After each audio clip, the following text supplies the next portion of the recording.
મહીસાગર જિલ્લામાં સ્થાનિક સ્વરાજની ચૂંટણીમાં કોંગ્રેસ પાર્ટીએ પોતાના કોઠંબા તાલુકા પંચાયત અને જિલ્લા પંચાયતના ઉમેદવારોને અજ્ઞાત સ્થળે લઈ જવામાં આવ્યા। ભાજપ દ્વારા ઉમેદવારોનો સંપર્ક કરી અને તોડવાના પ્રયત્ન થઈ રહ્યા હોવાના આક્ષેપ પછી પાર્ટીએ આ પગલું ભર્યું છે, જેથી બોર તાલુકાના કોંગ્રેસ ઉમેદવાર ગંગાબેન નાયકને ભાજપે હાઈજેક કર્યા હોવાની પણ વાત સામે આવી। મહીસાગર જિલ્લા યુવા કોંગ્રેસે આક્ષેપ કર્યો કે ભાજપ ધમકી અને લોભ લાલચ આપી ઉમેદવારોને તોડવાના પ્રયત્ન કરી રહ્યું છે। આજે ઉમેદવારી પરત ખેંચવાની પ્રક્રિયા પૂર્ણ થયા પછી ઉમેદવારોને પરત બોલાવવામાં આવશે।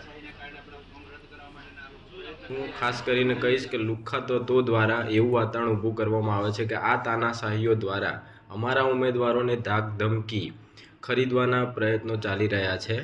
અત્યારે પણ તમે જુઓ તો કોઠંબા તાલુકામાં પણ ભાજપના લુખ્ખા તત્વો દ્વારા માણસો રોકીને અમારા ઉમેદવારોને હાઈજેક કરવામાં આવી રહ્યા છે। અત્યારે અમે પણ ઉમેદવારોને લઈને એકાંતની જગ્યાએ અમે લોકો બહાર આવી ગયા છીએ।